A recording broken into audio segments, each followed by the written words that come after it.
I'm Charlie Melcher, founder of the Future of Storytelling. This is the FoST podcast. Welcome. At the end of 2021, I had the pleasure of sitting down for a conversation with two virtual reality experts and old friends of mine, Felix Lajeunesse and Paul Raphaël, co-founders of Felix and Paul Studios. Since 2013, they've been pushing the envelope of immersive entertainment. They were early pioneers in VR, having created some landmark pieces such as Strangers with Patrick Watson and Traveling While Black with Roger Ross Williams.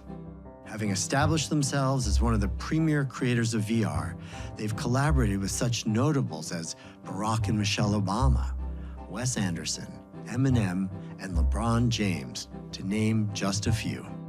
My favorite of their projects thus far is The Infinite, a location-based VR experience that transports you into the International Space Station. It's emotionally powerful and informative while also solving VR's scalability problem by enabling hundreds of people to participate at the same time. In this conversation, I was struck by Felix and Paul's prescient observations about the value of interactivity in making experiences that people want to do over and over again. An insight that's clearly been borne out by the success of the run of The Infinite in cities across North America, from Montreal to Vancouver to the Bay Area and beyond. The experience is currently in Denver until May, when it returns to Houston. So if you're in either of those cities this month or next, I highly recommend checking it out. In the meantime, here's my revisited conversation with VR auteurs extraordinaire, Felix and Paul.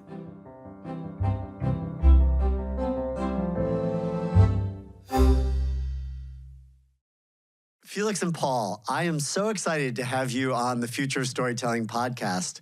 Thank you. Thanks for having us. It's a pleasure to be here, Charlie. It's so exciting for me because you're the two gentlemen who first exposed me to virtual reality. I remember when you came to my office years ago and you brought this VR headset and the whole computer and you put it on me, and all of a sudden I was in this experience called Strangers, sitting there watching Patrick Watson, the musician, at his piano, composing a song. And I was just transported into his studio. I forgot where I was. I was just there with him and his dog and the music. And I just had this incredible sense of being someplace else and no longer in my office. I remember at one point turning and accidentally hitting my elbow on the conference room table and being surprised that there was this table there because there wasn't one in Patrick's studio. You know, Paul and I have been working together for more than 15 years now. So Paul is almost like a brother. We literally grew up together, you know, in our professional life. And we directed music videos together. We directed, you know, documentaries and then commercials. And then we started to look into fiction and directing fiction together. And we were known as Felix and Paul, the two directors from Montreal.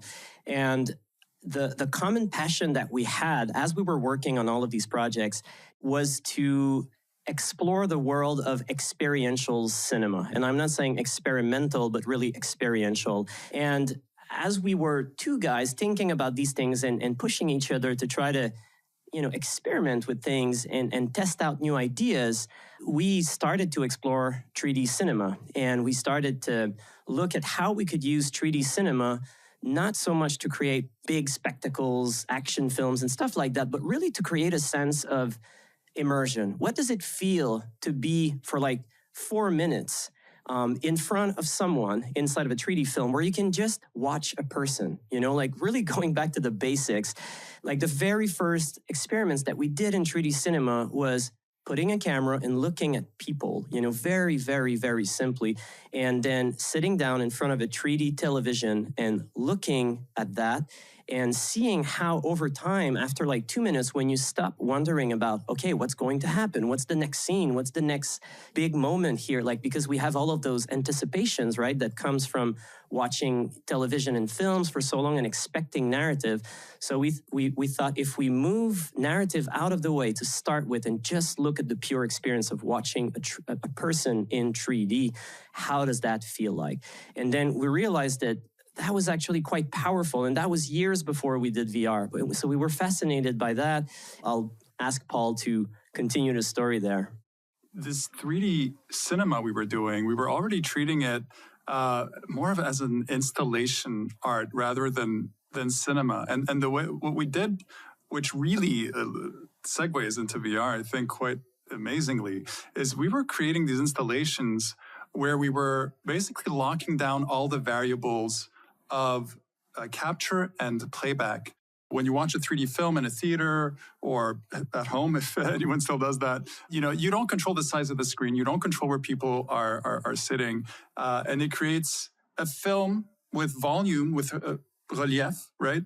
But it's not a replication of reality. And what we were really interested in is, well, how can we create this transparency of the screen? How can we turn the screen into a window into another world?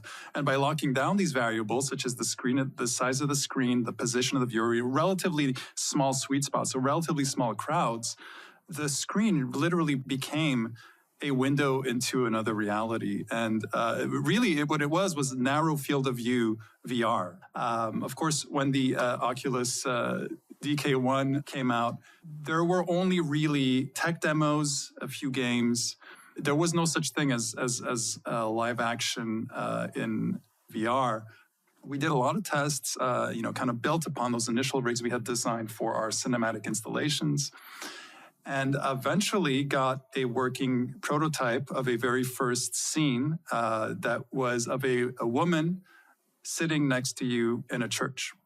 That was the first thing we actually started showing before we recorded Strangers with Patrick Watson. And that was like a 20 or 40 second loop, something like that. I think there were various versions and that we started showing around.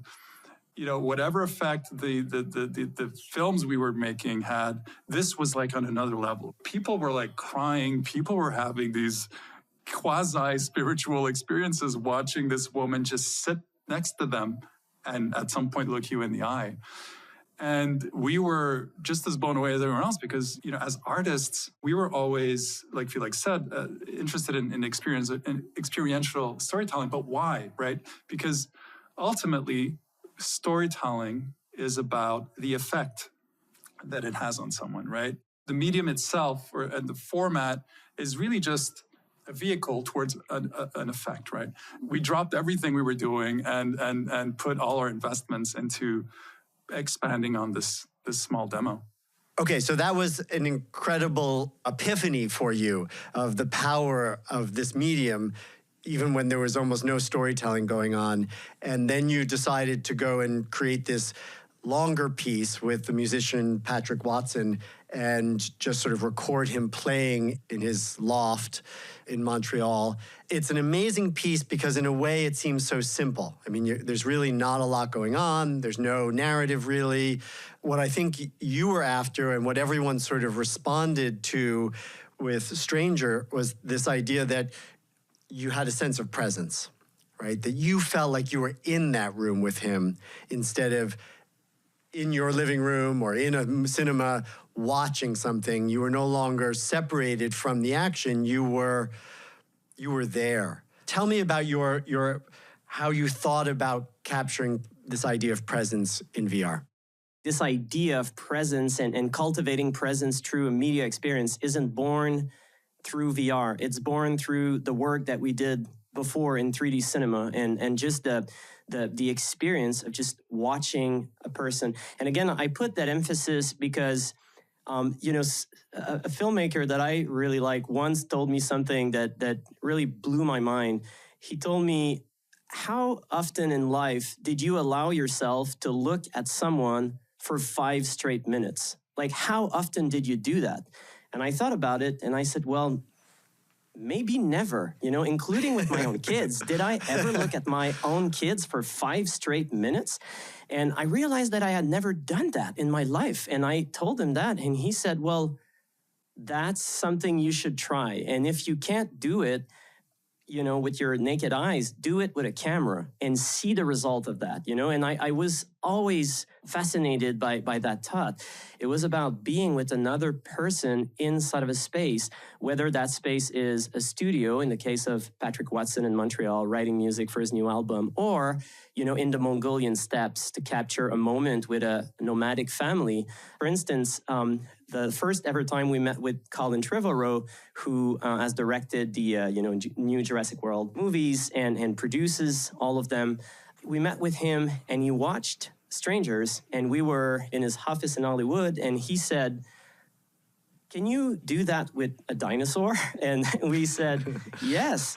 And then we set out to create the dinosaur version of Strangers in the world of Jurassic, because we told him at the time, look, we don't exactly know yet what this medium can do from a storytelling standpoint, but we know that if we create a single moment where you're with a dinosaur and you're just experiencing it as if it was really happening, and it's unbroken, just like reality is unbroken, uninterrupted, we know that that's going to be powerful and affecting for audiences. Well, it's true. When was the last time you sat and spent 5 minutes just looking at a dinosaur? Exactly, yeah. Did you ever do that? So that's what we set out to do. It was this one shot, you have this dinosaur that is sleeping, and gradually, very slowly, the dinosaur wakes up. And then the dinosaur starts smelling around and then smells you, and then very slowly approaches you. And then it comes and it smells you, and then it becomes distracted by something. Then it eats some leaves in the tree, and then eventually it goes back to sleep. And that's all it is. And it's a continuous, almost 5-minute experience. And eventually we had to figure out, okay, we have to make that a little more complex. We have to start utilizing presence to tell narrative stories, and we need to take that leap, and that was like another big, I guess, turning point in our journey. I just want to spend a second more on this idea of presence, and whether you think that is another way of saying the suspension of disbelief. That's something that people who create big movies want to have happen, right? They want their audiences to forget they're in the cinema, to forget that some things maybe don't make sense in this world, and just go along with the story, to get lost in the adventure, if you will.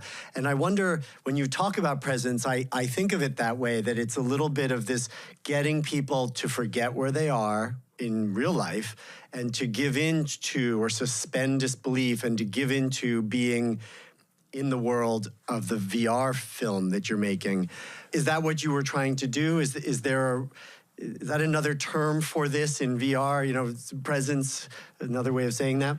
I think they're related, but they are different, especially when it comes to virtual reality or immersive storytelling. Suspension of disbelief implies something is not true, right? Storytelling in other mediums, like more older mediums like film and literature, have evolved over decades and centuries, if not more, such ways to do that, right? Ways to suspend disbelief. And this is trickery, much like a magician, sleight of hand, sleight of narrative, sleight of storytelling, to trick you into believing something that is not really actually happening, even if it was real, right? Even if it was a documentary, or, you're actually not watching that real thing when you're watching any sort of medium that has captured it. So we were ultra concerned with that. We couldn't just bring the tricks of storytelling directly into virtual reality, for example. Why are those things different? I think that to come back to your original question of suspension of disbelief and presence, I think that immersive storytelling, and in this case, virtual reality, has a specific kind of presence that other mediums, such as immersive theater, definitely have presence. Film has a form of presence which is more abstracted. It's more further removed than the type of presence I believe is in virtual reality and in something like immersive theater. A great film will certainly make you You'll be invested in the story, in the characters. You may forget you're watching a movie, but the configuration of the medium keeps you physically, in quotes, apart from the piece, right? In a way that, I mean, some films kind of do that a bit more than others, but if there was a baseline, then that baseline just starts way lower in terms of presence with a medium like filmmaking, in our opinion. And virtual reality, you can lose it very easily, right? Especially if you try to incorrectly suspend disbelief, and then all of a sudden you're watching a piece of 360 video, and by that I mean you're aware that it's just a video playing around you. But if you're careful not to mess that up, which is why we were so careful in building up this language, right? As long as you don't mess that up, you can keep that presence, and you can maybe build on it if you do the right things. I love that reference to language. Like, I really felt watching you guys iterate and a number of other VR makers that there was this intense learning going on to unearth or discover the unique language of VR. And so I'm curious about how you felt like you were discovering literally the tools. I don't mean the hardware tools, although that too, obviously you were building hardware and software tools, but I mean the storytelling, the directorial tools to get to have more freedom. How did that work for you? What have you learned? Well, look, it's a huge question that could warrant a very, very long answer, because we started exploring that a decade ago and we're still discovering it today. So, and we're probably going to be discovering it honestly, for the rest of our careers. What is interesting about virtual reality storytelling is that it's built on technologies that are transforming every 6 months, And so the moment that you think you figured out something, then the platforms are evolving towards something, and then suddenly it goes from linear to interactive, and then the linear content needs to fit inside of an interactive platform, then interactive merges into the metaverse, and so all of that is in constant flux and evolution. Unlike cinema, that had a relatively stable ride when you look at the sort of technological environment of cinema in the 20th century, it was relatively stable. And I say that because, yes, there was an evolution from silent to, movies with sound, and then from black and white to color. But fundamentally, the cinema that was practiced at the time of Charlie Chaplin is not fundamentally different than the cinema that is practiced almost 100 years later. While in virtual reality, a year means that the medium is transformed to another stage, and then to another stage, and then to another stage. But at the core of that is presence. That's the sort of underlying reality of this medium, or the underlying power of this medium. And that doesn't change. That remains the sort of fundamental holy grail or force from which everything emanates for us, And so that's how we cultivated that presence. And we sticked to that rule in a very almost rigid way, in the sense that we tried to really, really, really apply that rule. It's funny because one of the things we did in almost every project, in fact, I can't think of any right now where we didn't do this, but we would position the camera at sitting height in almost everything in every shot we ever did. Sitting height or lower in the case of Miyubi, because Miyubi was a smaller toy robot. But this was really to mimic the physical position that the viewer would be in when they watched our content. So we would always, of course, recommend people sit down if we were there with them. When you're standing up, right, you have a very distinct sense of your height when you're standing up, and everyone has a different height. But when you sit down, no matter how high or how tall you are, you might be sitting down on a tall chair, on a short chair, on a couch, on a whatever, and on the floor. You lose that sense of, I need to be at a specific height to be seeing this, right? And so almost everything we did was at sitting, average sitting height or lower. The first time that I could think of right now that we stopped doing that was when we were in space, where you're floating, right? And so that was one of the most liberating aspects of shooting in space, where we could totally let go of that concept. Before we jump to space, because I definitely want to talk about your experience with the ISS, I'd love to talk about traveling while black. which was a piece that I just found to be unbelievably moving. Myself and everyone that I showed it to ended up in tears in the VR headset. And I remember thinking this is the most mature VR documentary filmmaking I've seen to date. I mean, I felt like all of those lessons that you had learned about how to make VR film or VR storytelling were being employed there in these incredibly subtle ways that let us forget about the camera or use the sense of presence and the ability to tell stories in VR in this way that just enhanced the power of it. You know, incredibly emotional and moving content. I'd like you to tell our listeners about it. But I also just want to mention that it really brought me back in a way to that yurt and having and the Nomad series where you would have us having a meal with family, right? To then be transported to Benny's Chili Bowl and to sort of be sitting there in a booth and in a space where, again, we would be sharing, in theory, sharing a meal, you know, and have that be this place to have a kind of intimacy with people, whether it's family or it's a mother telling a story about the loss of her child in Benny's Chili Bowl, and then doing it in this way with the presence that you have so cultivated through VR that made it all the more intimate and therefore all the more emotionally powerful. But you know, that even that film was built around an idea, around a concept for presence. Initially, Roger Ross Williams came to us with his team, and they wanted to do a virtual reality experience that would explore the notion of the difficulty of traveling for African American in the 50s, 60s, 70s, and explore if that situation has really changed today and try to compare the past and the present. And they had that thought that that idea that they had developed for a film. They had never done virtual reality, so they wanted us to help them adapt that idea into that format, that medium. And so what we proposed, looking at, researching the subject, looking at the work that they had done, was to try to find one location, one place, a single interior location, ideally, that we could use as a time-traveling device. A single location that would be able to embody the 50s, 60s, 70s, and that would still be an active place today, that still exists and that people go into. And maybe they are aware of the history of that place, maybe they're not aware.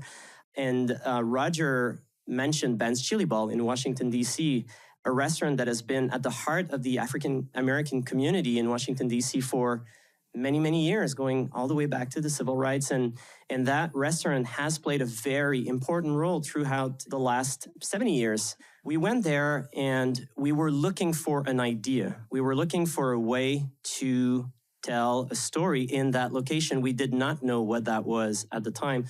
When we went there, we saw those mirrors inside of the restaurant, and we thought, it could be interesting if everything happens while you are sitting at a table and you have this very intimate setup and you hear some conversation between people, and when you look in the mirror, you see a representation of the exact same restaurant, but in the past, maybe 40 or 50 years in the past.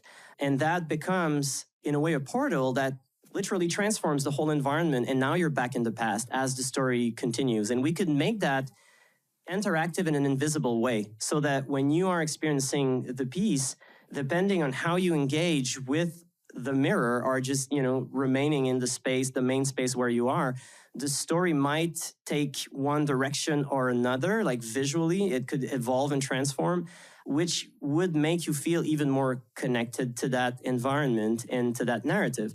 We really started to go into that idea and dig that idea that place is alive, that place as a consciousness, that place as a memory.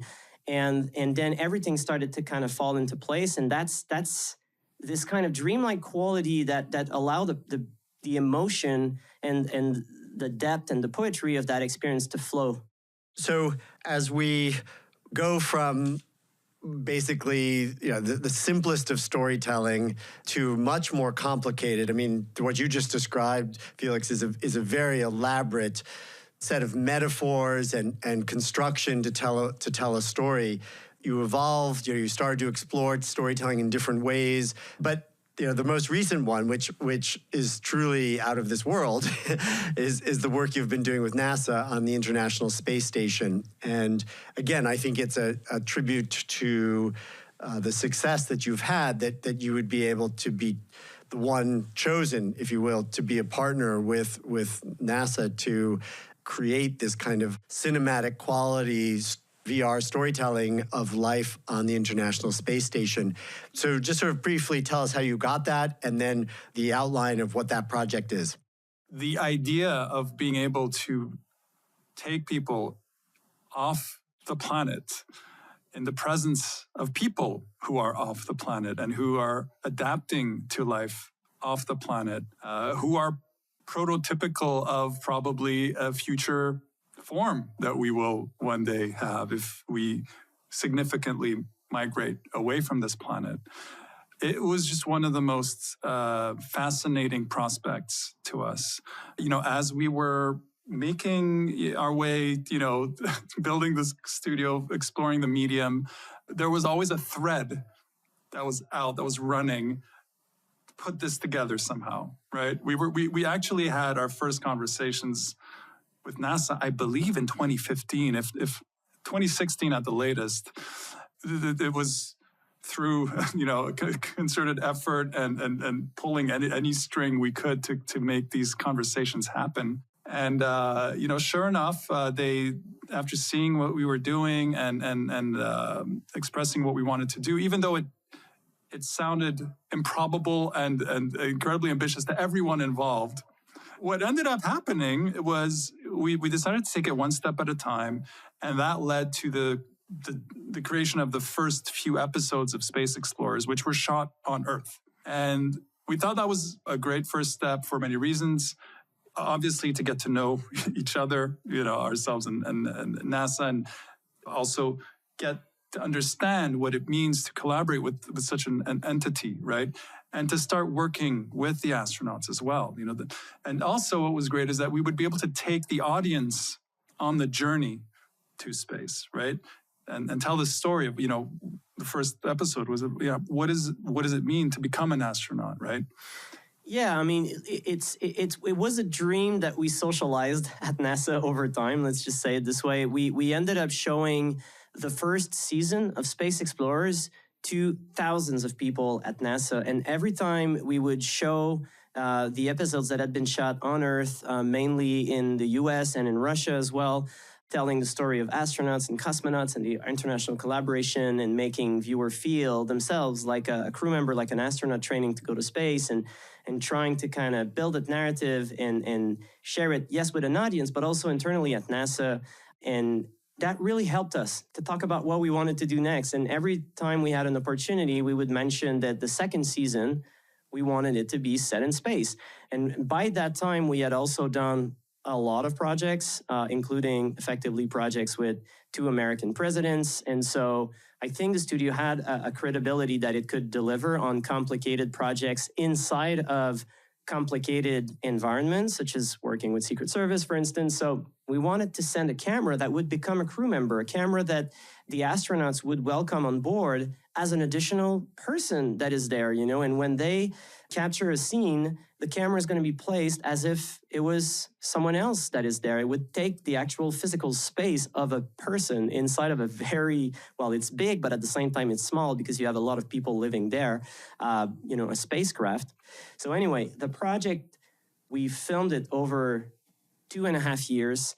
At any time of the day, depending on the astronaut schedule, we would be on console and connecting to space station and help, support the operations in space. And very often we were preparing weeks ahead of time documents that we would send to the astronauts explaining what the creative objectives for a scene are, where we would like the camera to be, but also giving them the freedom to change the camera position as long as it respects some of those ideas about the camera being a crew member and this idea of presence that we're trying to cultivate, and giving guidelines. And then the astronauts on the day would actually follow the protocol. And sometimes what we had planned for would happen exactly had we had imagined it.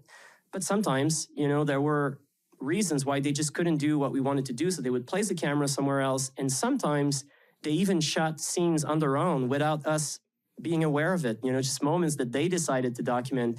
And it turned out that it was such a collaborative process that it was just, we were so grateful. Even today, like it was such an extraordinary experience. But that whole adventure, it's a 3-year filming adventure, and it ended just a couple of weeks ago, So it's the end of a big chapter for us, Well, I had the pleasure, obviously, through you, of seeing some of that footage and being blown away by it. I mean, for one, just the opportunity to look in all directions. When you're in microgravity, every surface is in play. And it's a remarkable opportunity to be able to film in the ISS, because really looking everywhere is interesting. Like there's like the floors, there is no floor. Like everything is interesting because everything is an active surface. But more than that, I mean, I think this whole notion, we're getting to why presence is so important, right? Because it not only does it give you a sense of being there, but it also can have that sort of life-altering effect of what it means to experience something firsthand. And so having seen that, I had the pleasure of knowing some of the folks at Facebook who run their live events. And when they mentioned to me the interest in having some exciting climactic experience for the end of their Connect conference, which happened a few weeks ago, the first thing I thought of was to pitch them on the idea that we all should collaborate and put together this footage and experience of doing a spacewalk, cinematic spacewalk from the International Space Station, because I knew you guys were filming that, and I just thought, what could be better than to bring maybe a very large public audience to be able to have that experience, and ultimately with the hope of creating a little bit of what astronauts really talk about, which is that overview effect, right? To be able to be out in space looking down on this precious blue marble, this spaceship Earth that is so delicate when you have that distance to look at it from 250 miles above ground, which you just can't see from the perspective of being on the Earth. And almost every astronaut talks about that, how their perspective of the precariousness and preciousness and need to preserve our planet is from there. And just being able to offer that in a way through your filming, through your footage, was kind of a bucket list experience for me too, to be able to collaborate with you guys and with Facebook and be able to make that be part of their Facebook Venues experience for such a large audience was an amazing collaboration. So thank you for letting us do that with you, and our thanks to Facebook or Meta to seeing the power of providing that to a much larger audience. It was a super fun project for us all to collaborate on. Yeah, absolutely. And that has been a great collaboration with you guys. And I can't wait to share that footage and that experience with the rest of the world, because not everybody saw that. And, that footage is going to be part of a show called The Infinite that we have produced in collaboration with FoST Studio. And The Infinite is basically a 6,000 square foot virtual reality representation of the space station. And as a viewer, you embody an avatar, and you can have up to 150 people walking at the same time inside of the life-size ISS. And as you walk in it, you will discover inside and outside of the space station some floating orbs or floating hotspots. And using your avatar's body or hands, you can activate the hotspots, and that will launch a cinematic VR scene that has been filmed precisely from the vantage point where you are in the virtual ISS.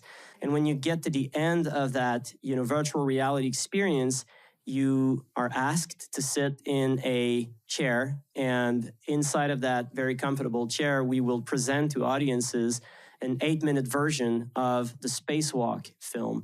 The way the chair has been designed, it kind of shifts your gravity backward, and the way that the experience has been processed or created, it's going to literally make you feel as if you were floating basically in space alongside the astronauts.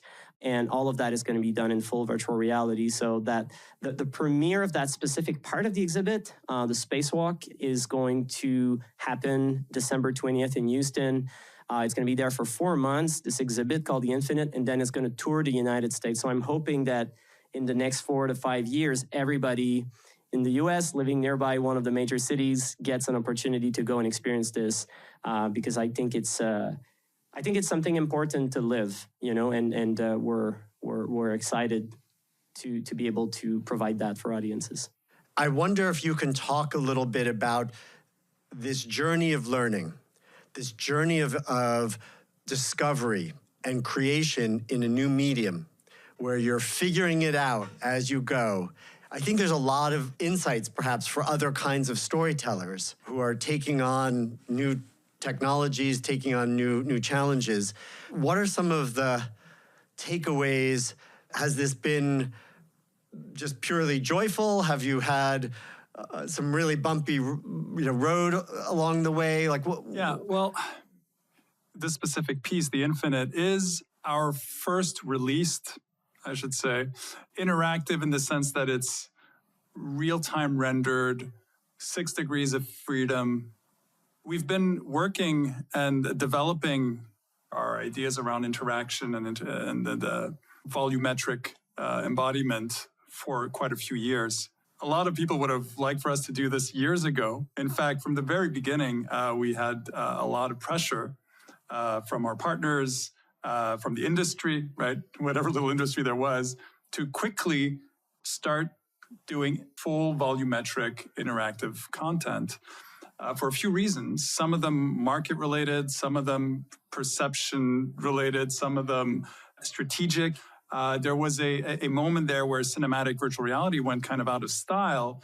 That was a little tough to deal with because we weren't resisting for the sake of it. We mentioned how careful we were in evolving our language or the way we told these stories. And interactivity is a major step in that. It's very, very much a can of worms.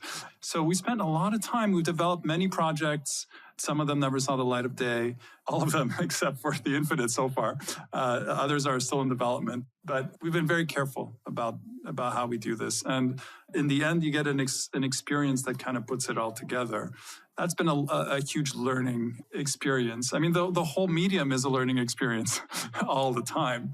Yeah, I mean, look, I think one big cliff that you need to jump into, I don't know if it's a good metaphor, but that, we had to kind of unlearn from an approach to cinema that is a little more about controlling the viewer every step of the way, controlling the viewer and making the viewer always kind of anticipate what's going to happen next. A lot of cinema is about the next thing that's going to happen. A lot of films are built in that mindset that it's all about the next thing that's going to happen. And in virtual reality, you need to kind of let go of the next thing and focus on what's happening now, and making sure that in the present moment, the viewer comes together with the experience. And so there was a lot of unlearning and kind of relearning this core dialogue, this core dance between telling a story, creating an experience, and having an audience engaged. And I think that learning has been difficult, but at the same time, it's very addictive in the sense because the more you think that way, the more you start thinking that way, the more you don't necessarily want to go back to traditional ways of telling stories, because it makes the story you create or the material you create endlessly renewable. Do you see what I mean? Because it's every time a viewer comes in, it kind of reanimates the experience and it comes back to life. So it's I don't know, it's this idea of there's an immortality because there's always, as long as there's a viewer coming into it, it comes back to life. And I would say that had we not done all of the things step by step that we did over those last 10 years, going from super pure, moments that are just about presence, one shot, and then eventually breaking it down into story beats and then evolving that eventually towards longer pieces and eventually towards interactivity. Had we not done all of that, we could not have done a show like The Infinite with confidence, and I don't think that we would have known how to lead that ship to destination. all I can say is that everything that is being designed by us as a studio, as creators, places the viewer right at the center. It's all back to this kind of core idea of presence and nurturing presence, but it kind of scales that up, into layers of experiences and stories that kind of amplify the experience. Well, I think this is a beautiful place to end. And thank you for the great work that you've done and will do, and for your friendship. And it's just a pleasure to know you both. So thanks again for being here today. Yeah, well, thanks for having us and for inviting us. I think it was a really great opportunity to talk with you and share some thoughts back and forth. So thanks a lot for the opportunity, Charlie. Absolutely. I mean, it's been a while since we actually sat down and had a drink and chatted. So this was the closest thing to that in a very long time. So very much appreciate that. Once more, I'm Charlie Melcher, and this has been the FoST Podcast. Thanks for joining me. And thanks again to Felix and Paul for their ongoing collaboration and friendship. Here's to more groundbreaking projects. The Infinite is still touring the US, so if you have a chance to check it out, I strongly encourage you to do so. To learn more, go to theinfiniteexperience.world. If you're interested in learning more about other great immersive experiences, please consider signing up for our free newsletter, FoST in Thought. And if you're interested in coming with us to see some of these incredible experiences for yourself, check out our annual membership community, the FoST Explorers Club. You can learn more about both on our website at FoST.org. The FoST Podcast is produced by Melcher Media in collaboration with our friends and production partners, Charts and Leisure. I hope to see you again soon for another deep dive into the world of storytelling. Until then, be safe, stay strong, and story on.